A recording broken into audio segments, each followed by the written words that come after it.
Syria's skies are witnessing a revival after years of civil war and global isolation.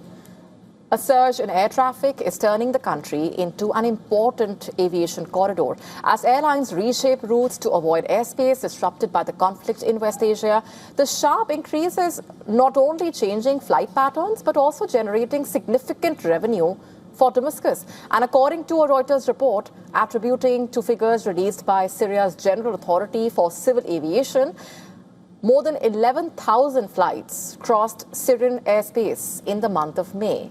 11,801 to be precise. And that marks a steep jump from the 4,200 overflights recorded in the month of February.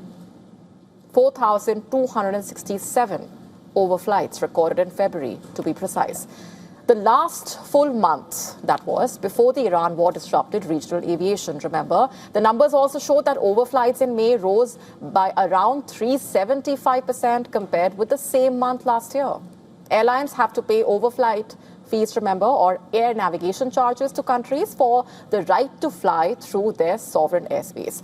And these mandatory fees compensating domestic governments for the use of air traffic control services, radar facilities, the navigational aid for much of Syria's 14-year civil war, which ended with the ouster of Bashar al-Assad. Most global carriers had avoided the country's skies, and that picture has now changed significantly, it seems. The increase is proving financially beneficial for Syria. Reuters calculations suggesting that based on the flat overflight fee of $499 introduced by the new government early this year itself, May's traffic could have generated as much as $5.9 million in revenue. Airlines began reconsidering routes over Syria after US and Israeli strikes triggered the Iran war.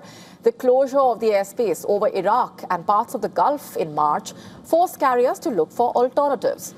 Although a ceasefire led to the reopening of the regional airspace in the month of April, flight tracking services say that most flights from the major aviation hubs of Dubai and Doha to Europe continue to cross central Syria instead of Iraq. The route basically helps the airlines reduce flight times and fuel consumption as they contend with higher oil prices linked to the disruption caused by the Iran war. And for that matter, Syria has also upgraded infrastructure at the Damascus International Airport with advanced radar and navigation systems supplied by Turkey late last year. However, an aviation risk monitoring advisory body still classifies Syrian airspace as risky and says it operates under procedural control only, the most basic form of air traffic control. Traffic reportedly remains below half of the pre-Syrian civil war levels, and the surge has been largely driven by the Gulf carriers. The European Aviation Safety Agency, meanwhile, continues to recommend that airlines avoid flying over Syria and the wider region because of the risks linked to the Iran war. And while Asian and North American carriers are also largely steering clear of the West Asian airspace. To stay up to speed with the latest news, download the WION app and subscribe to our YouTube channel.